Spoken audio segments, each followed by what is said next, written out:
Wonderful. Okay, so listen, after months of growing pressure, the CEO and entire board of directors at Hockey Canada have stepped down.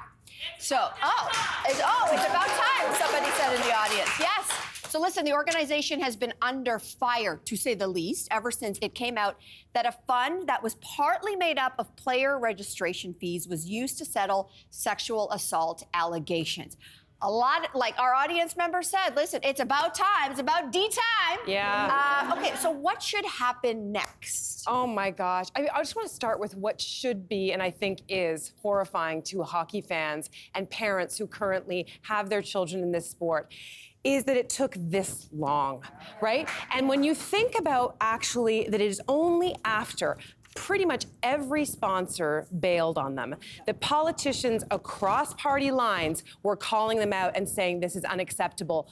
Only then, and even after a week of, just last week, they came out, as Tracy Melchor likes to say, wrong and strong, saying that they had an A+ record, that this was misinformation, that this was sort of implying media spin or something, and it's like, my gosh, if that all hadn't happened, what does it take for people to take a look at a toxic environment, at a toxic industry? I mean, if this is what it takes, then imagine how many other industries are just getting away with stuff. Yeah.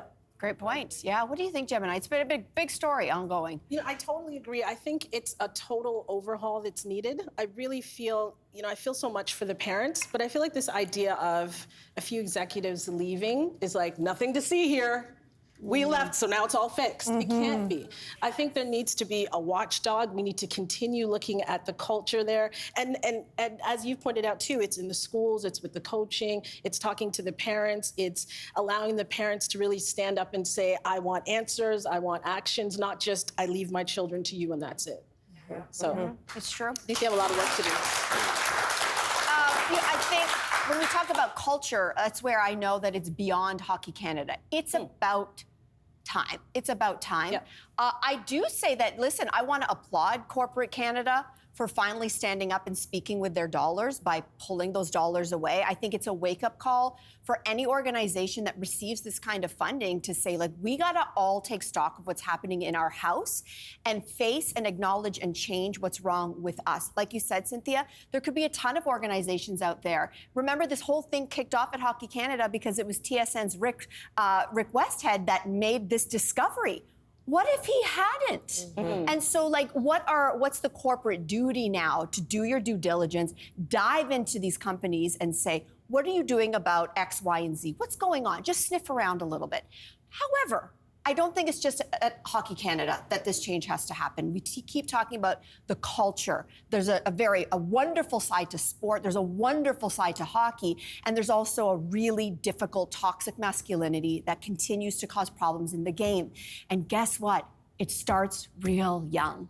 So it's not just a Hockey Canada problem, although finally they realized that they are a big part of this. Right. But I want to know, parents, what are you starting to talk to your kids about, especially boys at home?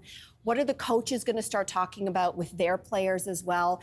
And also, let's talk about the junior hockey level in particular.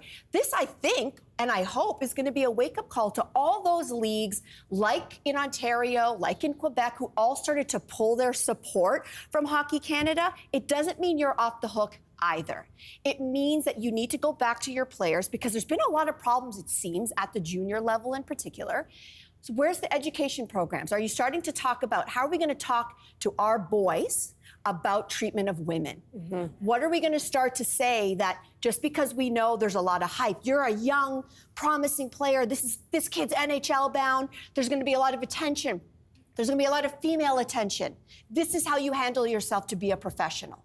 We have to actually have those conversations. So nobody's off the hook here. Right. Nobody. The CEO has stepped down, the board has stepped down, but this means for everybody else, you need to step up to change what's happening in here.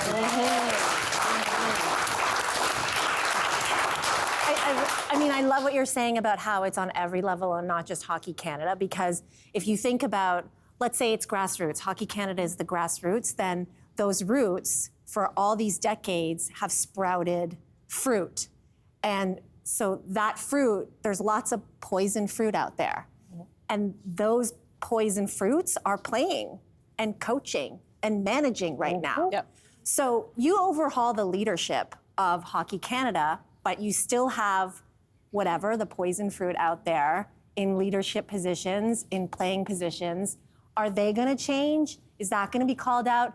And of course, while the sexual assault allegations and the treatment of women is a huge component of it, the other component is racial diversity. I mean, we have had Black players in the league, in the NHL, who came up through Hockey Canada, who have been speaking for years about the culture of racism in this sport.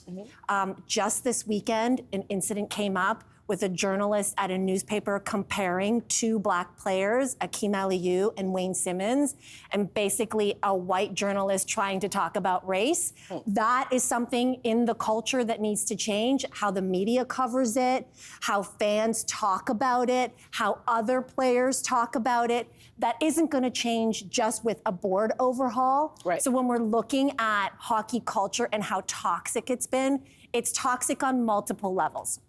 Against women, but also against people of color, and that has to change too, and we have to keep talking about it. Hey there, wasn't that great?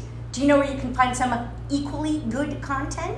Our YouTube page. It's filled with discussions, debates, and some laughs. Head there now, like and subscribe.